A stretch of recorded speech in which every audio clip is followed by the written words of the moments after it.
Good morning, students. We'll proceed further. Now, what happens when the egg and the sperm fuse? After fertilization, the zygote fixes itself on the walls of the uterus. So, in the upper end of the fallopian tube, fertilization is happening. Then slowly the zygote gets implanted or it gets fixed onto the walls of the uterus. This is called as implantation. And once it gets implanted, it starts its further development. This is the beginning of pregnancy. The duration of pregnancy on an average lasts for about 280 days or 40 weeks from the last menstrual cycle. The developing embryo is attached to the mother's uterus through placenta. So the embryo requires nourishment. From where will it get nourishment? It is through the mother. And what is the connection that provides nourishment to the developing embryo? It is the placenta. Now placenta is a disc-like structure. It contains villi on the embryo side of the tissue. On the mother's side are blood spaces which surrounds the villi. So villi is a structure that is formed by the embryo side of the tissue and blood spaces are formed by the mother's side. Now look at this structure. This is a very rough diagram. This is a uterus and there is this embryo over here. This is the umbilical cord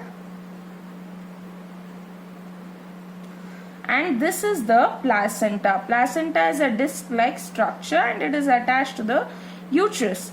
When I take an enlarged view of this placenta, this is how it looks. It has got villi, okay, and this is surrounded, and the villi is surrounded by blood spaces. Villi is from the embryo side, whereas the blood spaces is from the mother side.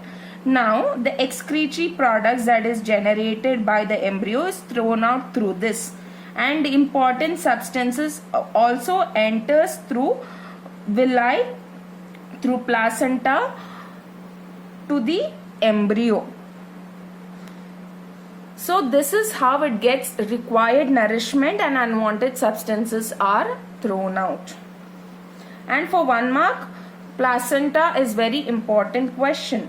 And once the pregnancy is completed at the end of the 9th month, by the rhythmic contraction and relaxation of the uterus, the baby is expelled out. Menstrual cycle. Now suppose if the egg is not fertilized by sperm, what happens? It results in menstrual flow. The human female usually produces 1 mature egg each month from the onset of puberty. So from the time of puberty, every month one egg matures, and this matured egg is released from the 1 month. It is released from the right ovary. The other month it is released from the left ovary. Okay, and the period when the menstrual cycle stops is known as menopause. It is about 45 years. Okay, that time menopause stops, and this age will vary depending upon the individual. The monthly cycle is called menstrual cycle. During this cycle, a series of changes occurs in the ovary and the uterus. These changes are termed menstrual changes. So there is a series of changes that is seen in the uterus as well as in the ovary, and these are menstrual changes. There are 4 steps under the menstrual cycle which lasts for 28 days. Now what are the 4 steps? One is menstrual phase, when the menstrual flow arises or happens. Follicular phase, what is happening is follicles are being formed. Follicles are present in the ovary inside which the egg is present. Now the follicles, when it matures, it releases the egg. When it releases the egg, it is known as ovulatory phase. Now what is this last phase or the luteal phase? Now suppose there is a fertilization. Now the uterine lining becomes thick, and that is brought about by luteal phase. Suppose if there is no fertilization, then the uterine lining degenerates. So but when there is fertilization, there is thickening of the uterine lining, that is brought about in the luteal phase.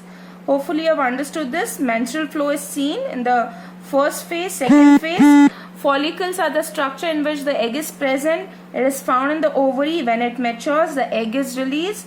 So that is the ovulatory phase. Luteal phase, if there is fertilization, we see there is thickening of the uterus. And this whole cycle, this whole process lasts for 28 days.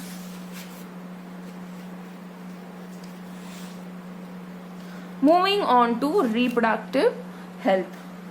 It deals with the prevention of sexually transmitted diseases and unwanted pregnancy.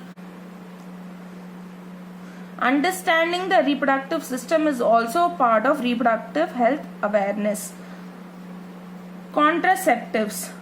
These are the devices that prevent unwanted pregnancy and help avoid STDs. So contraceptives are devices that helps in the prevention of STDs as well as unwanted pregnancy. Contraceptives can be of various types, such as mechanical barriers, chemical barriers, surgical method. Now what are these barrier methods? First one is the condoms, and the condoms are worn over the penis. It stops the semen from entering the female tract. So the semen is not getting deposited on the female tract. It avoids the possibility of contracting even the STDs. Diaphragm. Diaphragms are dome-like structure. Okay, they are dome-shaped structure, and this is placed in the cervix region to prevent the deposition of the sperms in the tract. IUDs or the intrauterine devices. It is inserted into the uterus. As a result, implantation of the egg is prevented. Example is copper T or loop. And also the copper ions that is being released by the copper T, it reduces the motility of the sperm. Chemical methods, that is nothing but the oral pills. It contains hormone which alter the ovulatory cycle, or it's nothing but it delays the ovulatory phase. Surgical methods, tubectomy, that is tubectomy, it is done in females. Here the fallopian tube is cut and ligated. It is cut and it is tied using the surgical thread. Whereas vasectomy, here vas deferens is cut and then it is tied using a surgical thread. It is done in males.